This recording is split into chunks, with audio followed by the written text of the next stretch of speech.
Méditation du 5 juin, le Dieu de la justice. Heureux ceux qui ont faim et soif de justice, car ils seront rassasiés. Matthieu 5, verset 6. Dans la 4e béatitude, Dieu nous montre la première cause de tous nos problèmes individuels et sociaux. Et il nous fournit aussi la solution. Avoir faim et soif de quelque chose, c'est le voir comme essentiel à la vie. Sans lui, on ne peut ajouter tout le reste. La faim et la soif sont à la base de la pyramide des besoins humains. Et si ces deux besoins ne sont pas satisfaits, il nous est impossible de continuer à gravir la pyramide.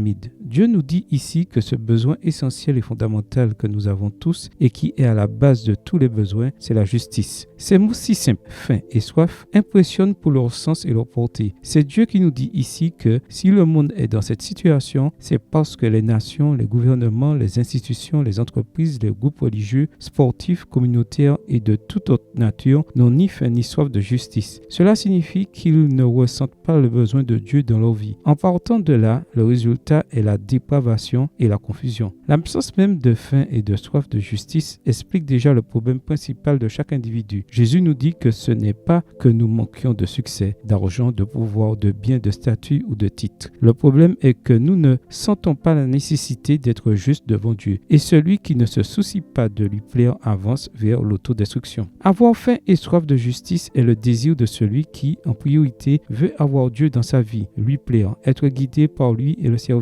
Mais il a aussi pour besoin profond de se libérer du péché qui le sépare du Seigneur, qui le domine, le rend esclave et qui l'éloigne toujours plus du véritable aliment et de la véritable source d'eau de la vie. Dieu nous dit que la véritable religion n'est pas un ornement qu'on cherche après avoir obtenu tout le reste, mais qui, au contraire, est le fondement qui donne au reste un sens et un objectif. Les paroles de Jésus, sans moi, vous ne pouvez rien faire, Jean 15, verset 5, nous aident à mettre cette béatitude en pratique. Dieu promet de rassasier tous ceux qui ont faim et soif de justice, parce qu'il sait que lorsque ce besoin en nous sera satisfait, tout le reste viendra de surcroît. Amen. Bonne journée à vous et que le Seigneur vous bénisse.